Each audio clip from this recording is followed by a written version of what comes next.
You're getting sleepy. Not too sleepy, hopefully. So I'm about to ask you a question that we will all discuss together later as a group, a very big group. So remember, sleepy. How might we survive? How might we survive the hype in socially motivated design and still have the freedom and the budget to iterate? So, hello, I'm Noel Wilson, and it's great to be here. Thank you to all the organisers and the volunteers and facilitators. I think you do a great job. I've been asked to come here today to talk about my job and to give you some insight into my day-to-day and some of the challenges that I have within that. So I was asked to come up with the question, but coming up with one was a bit tricky, so I decided to show you the others that I came up with as well. But before I do that, I'll just give you a rundown of the talk. First, I'll introduce Catapult Design and my role in it, and then I'll go into something I call Confessions of a Design Spy, which you'll understand later on. And then I'll ask the audience and we can talk about the questions that came up. If we can get through all of them, great. If we can only get to one, no problem. So, back to being hypnotised. Are you ready? Okay, sleepy. So how might we add more fun to the design process? What are the metrics for success in the socially motivated design industry? How might we better describe the socially motivated design industry and the demographics it's focused on? How might we bring more job opportunity to the socially motivated design arena?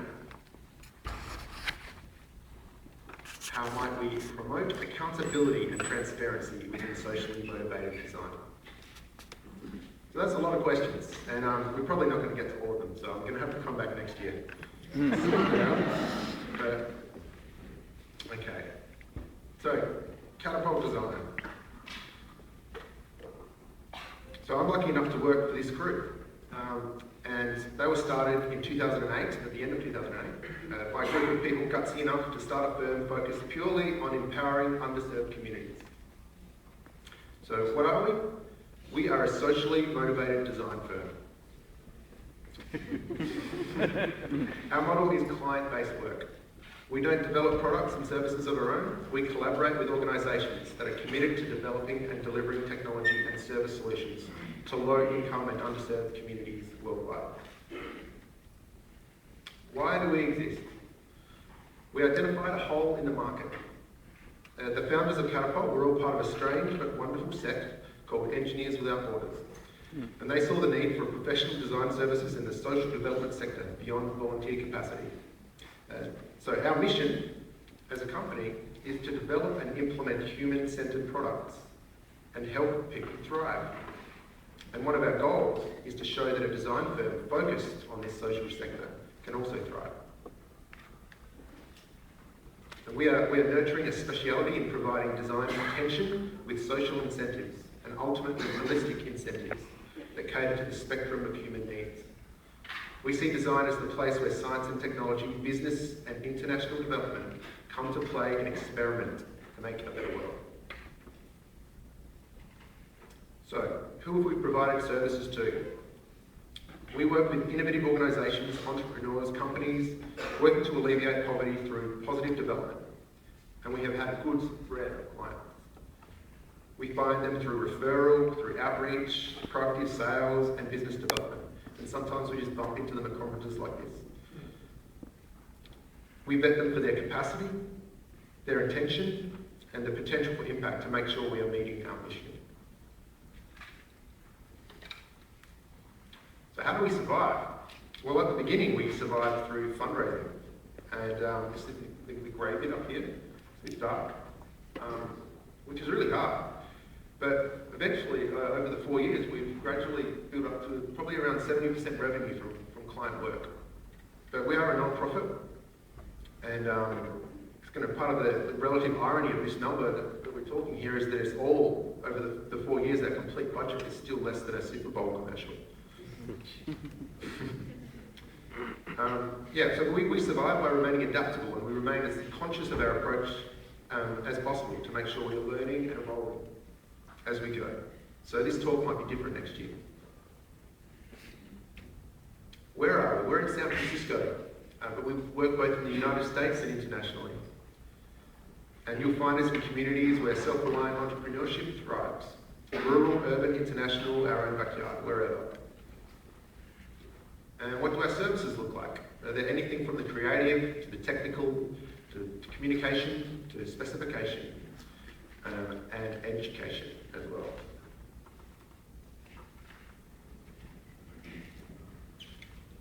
So who are we? We are designers, engineers, researchers, educators, scientists and makers, all squeezed into 5 people. So this is our current team. 3 of them are founders. Heather is the CEO. Tyler is the COO.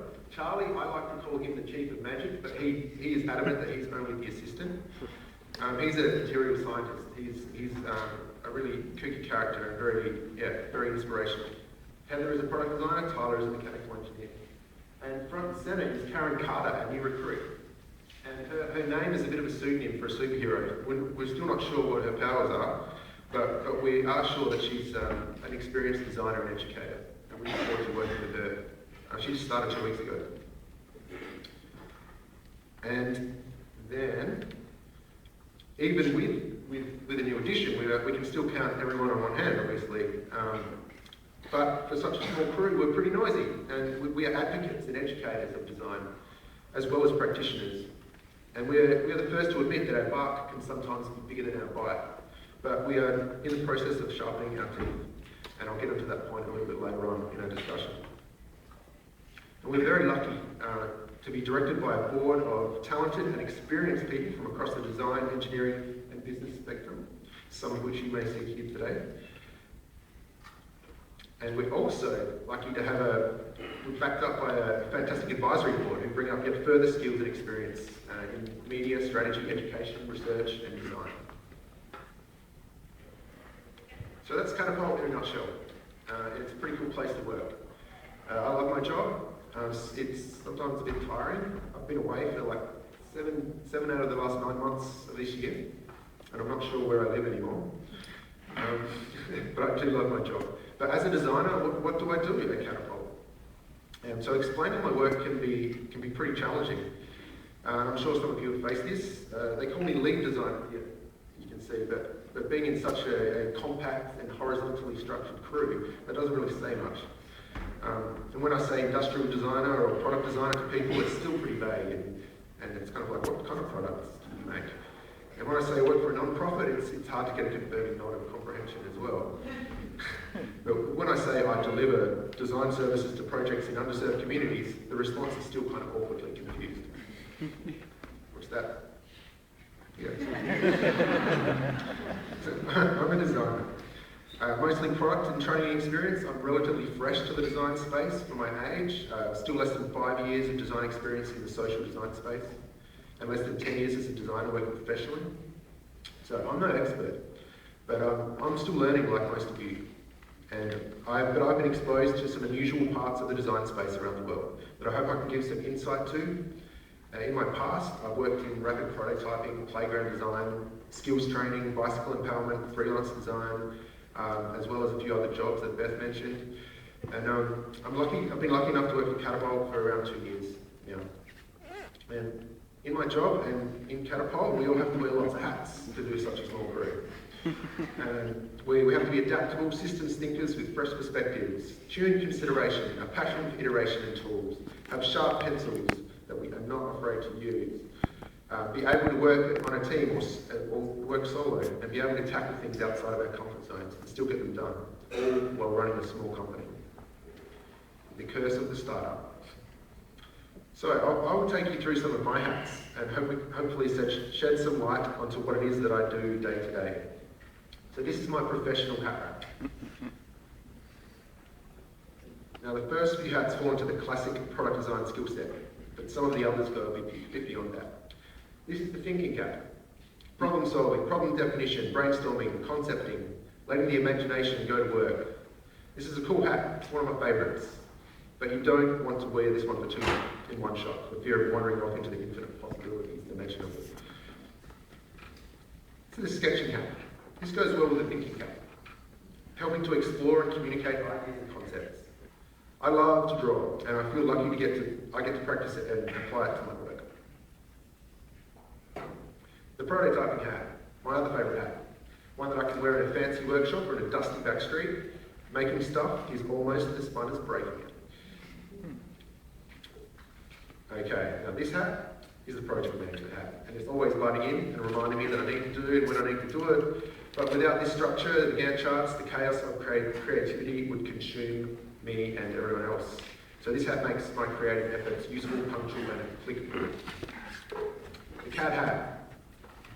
I may have worn this one more than I wanted to at times, but I still kind of geeking out the cat, and I'm still totally excited by its power to visualize and manifest, especially with 3D printing and digital fabrication where it is today. I'm an avid user of shapeways, and I love the 3D printing art.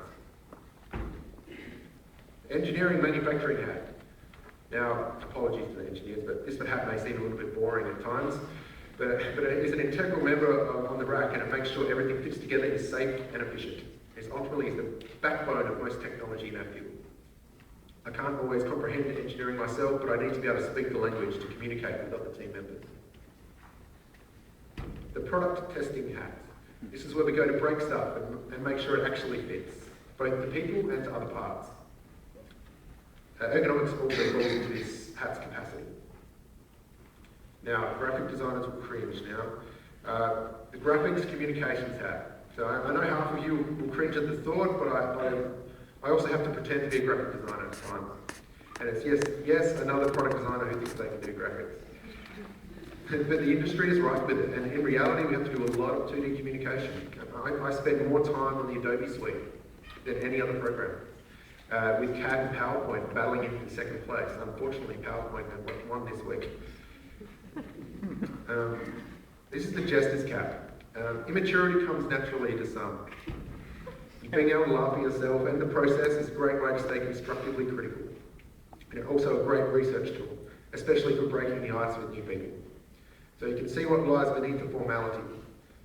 It's also an essential tool in the design team to keep all the players and stakeholders smiling. Content hat.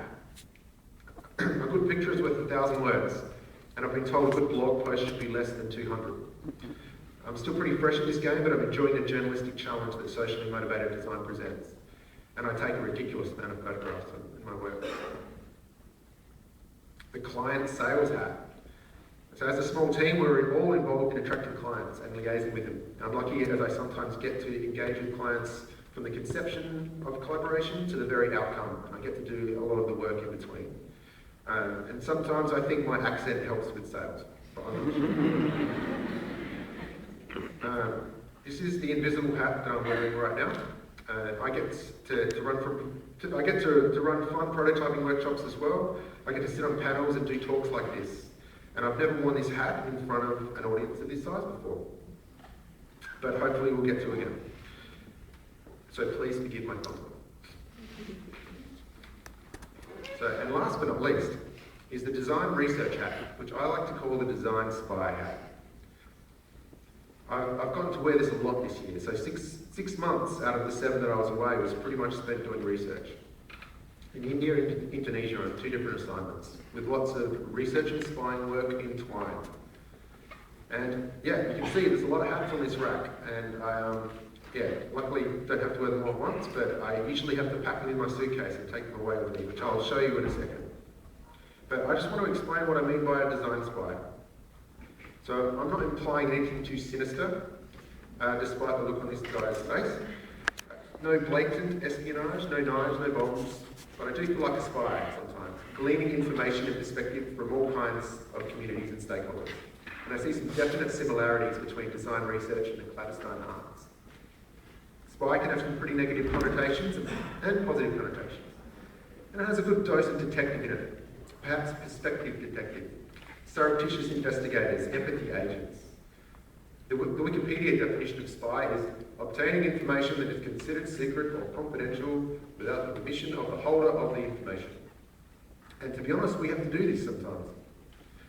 We have creative clandestines who find insights beyond those that are offered. And if it wasn't so ethically challenging, being a fly in the wall provides an excellent design research material.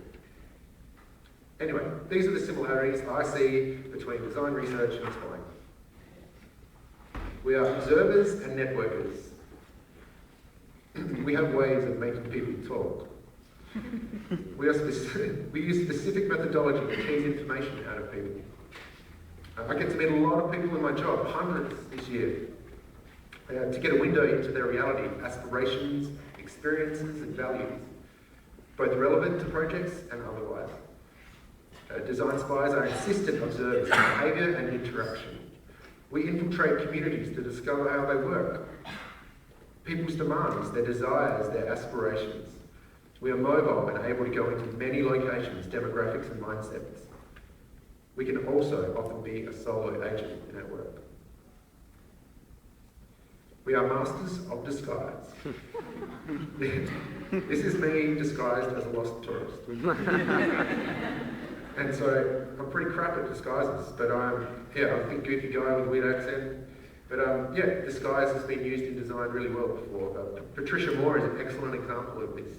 She's using disguise in design, having dressed herself up as an elderly woman over several years to complete with physical constraints to gain empathy and understanding for that reality. Design spies are strategists. They are systems thinkers. We break down networks and map stakeholders to comprehend the social strata. We set our methodology. Design spies are artful and resourceful. MacGyver would be an excellent design spy. So would Sherlock Holmes. We often work under confidentiality concerns. There is an element of secrecy to the R&D that we do, especially when our client has major IP concerns. We go into our research with hidden agendas. Sometimes they are even hidden from us, and definitely hidden from the users. It's not always easy to explain abstract research goals to users anyway. We are also kind of stealth. Like, I ask permission as much as possible when taking photographs, but it's not always possible. Sometimes it's just logistically impossible.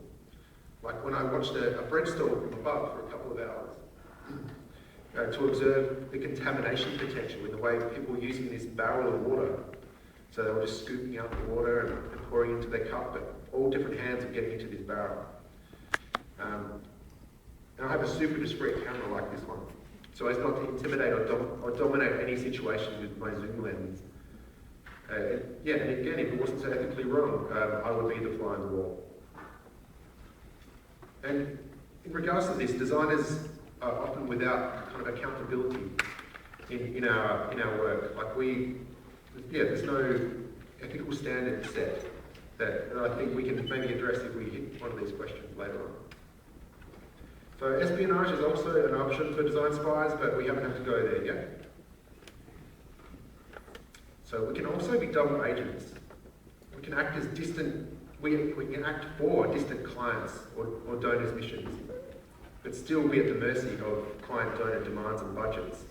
And sometimes I feel like a double agent rather than a change agent, torn between donors and clients and user/beneficiary needs, ideals and budgets, boardrooms and communities, affordability and durability, content and iteration, theory and practice, fulfilling metrics and fulfilling demands.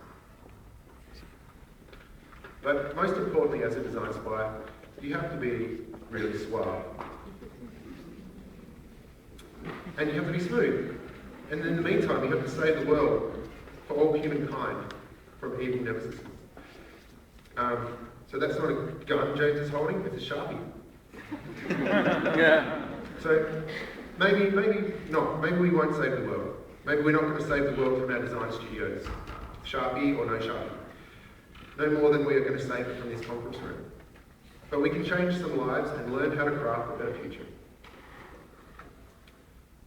So some of the tools that I use when I'm out and about doing research, I use a lot of drawing, a lot of communication tools like cards and video and charades, and act like a silly bugger like I showed you in that last picture.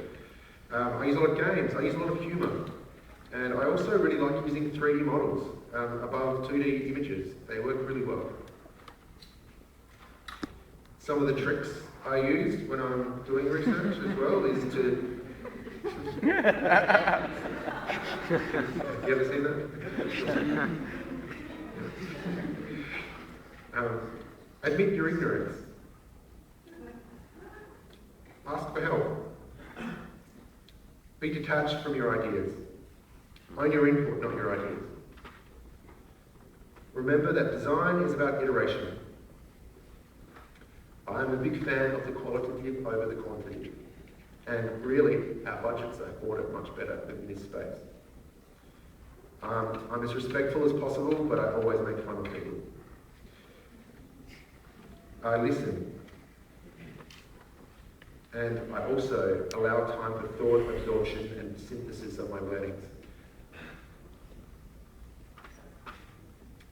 Some of the pressures that I've just mentioned just now too. We have small budgets for research and iteration. We really have to struggle to convince clients of the value of doing extra research and inquiry. And doing things again, saying, no, it's not good enough, we have to do it again. And a lot of the people that we're designing for are from low income or frugal markets as well, which puts a lot of pressure on the affordability of the product. Donor pressures, so conditional creativity, it has to reduce this many emissions when that's really set on an unrealistic metric. The funding hype, which we can talk about in a second. So hype versus iteration versus funding. So having exaggerated metrics from clients to try to meet with the product without giving the product a chance to evolve and be iterated. And people getting skeptical about that product before it has the chance to be tested. And I can give you a few examples of that later on. Media hype, the pressure of too many eyes too early, that see all as defined rather than refinable. In our age of obsession with information, communication, fresh content, and rapid achievement, we're not very patient. And we want to see things succeed really quickly. We want to see things go to scale really quickly. And small teams on big problems is an issue in space, which is why I hope we can solve that, providing job opportunities for people. So anyway, in January, I packed all of my hats into a bag and headed to Rajasthan to help on a project that had its own set of pressures and was aiming to iterate a product that had earned its own share of skepticism, mostly from exaggerated metrics and universality of application, most likely driven by the funding donor engine, by the client wanting to get money to push this forward. They had to exaggerate the metrics and the value of the product, which is quite common in this space. But anyway, I'm going to run you through some of the process that we went through in Rajasthan now. Our brief for Wello was to tune their current water wheel to be more useful and attractive for users in remote water-poor areas of India, starting with Rajasthan. And the following slides capture some of the process that we went through. Okay, so this is on the edge of the Pakistani desert, edge of the Pakistani border in India, in Rajasthan, in a place called Buck. And a really colourful place in terms of clothing, but the landscape was arid and there was a few man-made wells around them. And we spoke to this group of women, this community group, about water. And we did a lot of this around Rajasthan. And these guys even sung us a song about the drudgery of carrying water around, an ancient song. It was beautiful.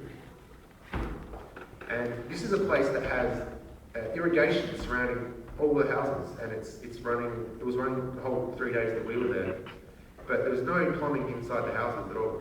And so everyone was going and having to collect water there's a pump in the background you can see, but there's also these open irrigation canals, which definitely poses some issues.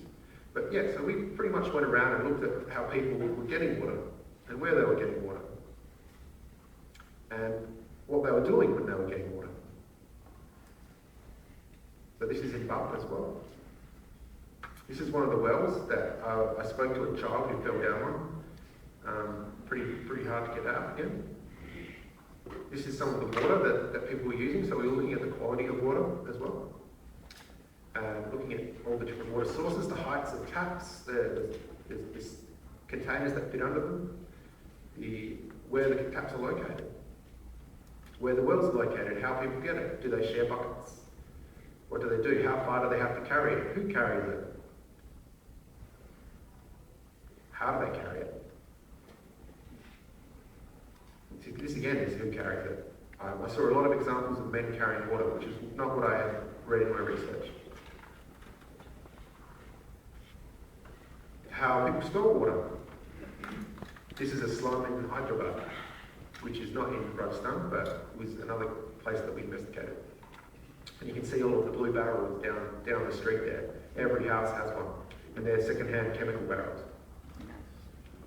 And we looked at how people store water inside their house. So that was outside the house. This is inside the house.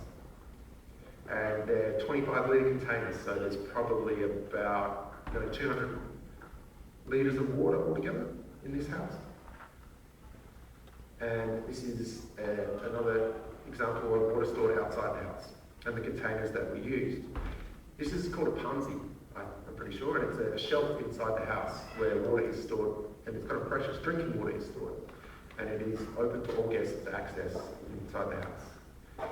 And this is a whole lot of different containers again, and this is someone sifting water. So we looked at how people were using water and what they were using to filter and to clean it and to get it ready for drinking. What they deemed as safe water. And this is feeding a cow. So we looked at the different features of these containers that had evolved over thousands of years to have a certain form and why they have that form. This is another community water access point. This is a much bigger one in the city. These were everywhere, just public access water.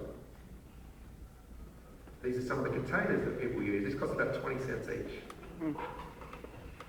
And we looked in lots of shops and looked at the chemical drum trade, and we looked at the stainless steel trade, which is pretty phenomenally popular in kitchens in India.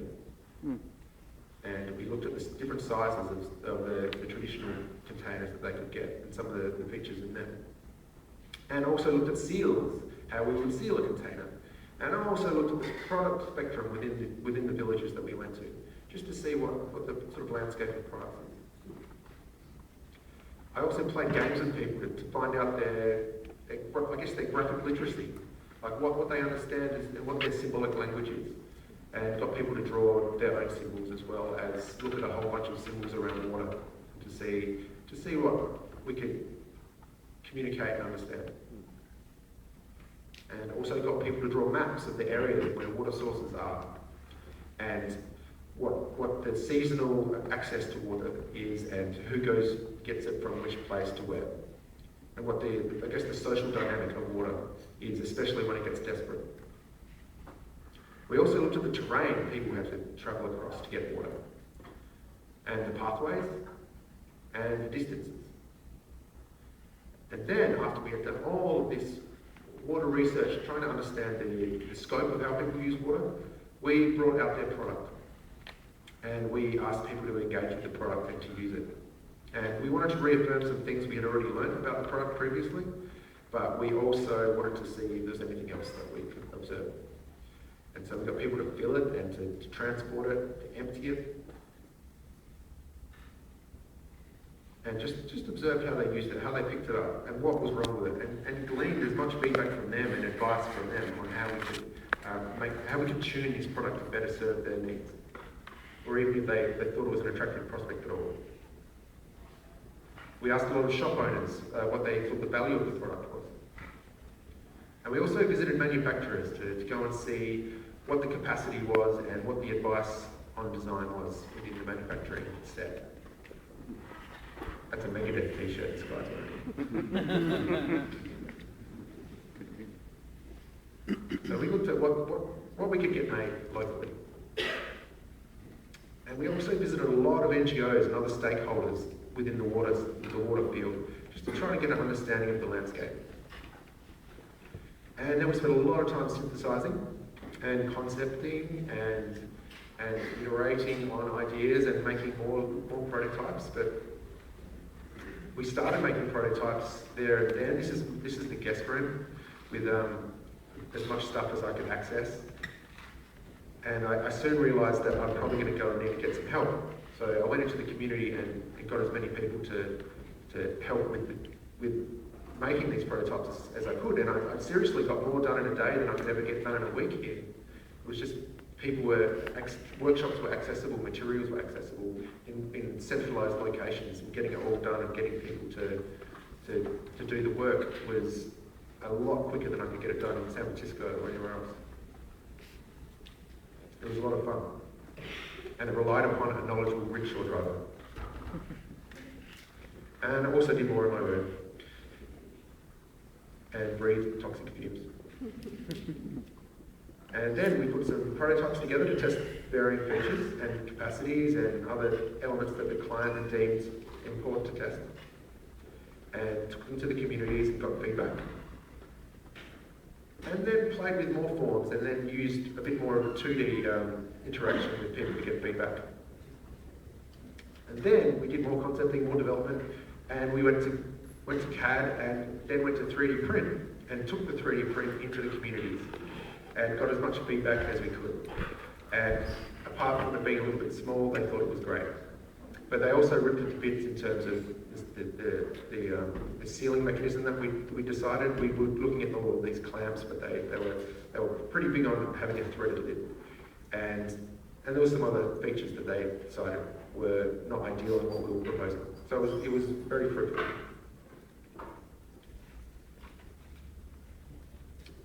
And then we got technical and went back to the manufacturing and the engineers, and we took the product to tooling. And rotomoulding is quite a cheap process compared to injection moulding. So I think for under 10 grand, we've managed to make a prototype which is ready for pilot, which I can't show you right now, but that's about all I can show you. But pretty soon, there's going to be 50 to 100 of these in the next stage of iteration and development. And already we are trying to make sure that there is an expectation of iteration around this product because it will need it. All right. So I hope that gives you an idea of my work and what I do. And now it's time for us to address that question. So how might we survive the hype in socially motivated design and still have the freedom and budget to iterate?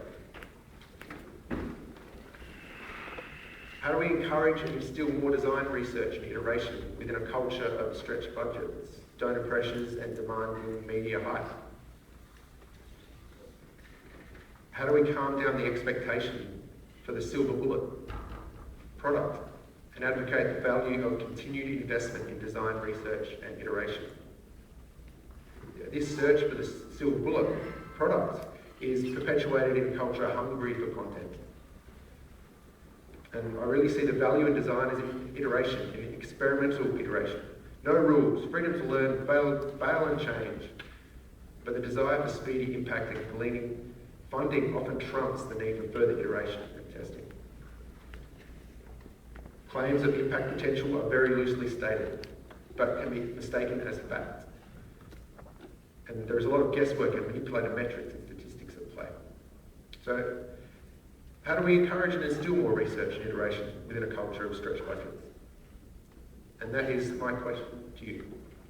So if anyone wants to have a stab at it, feel free. I don't know where a microphone is.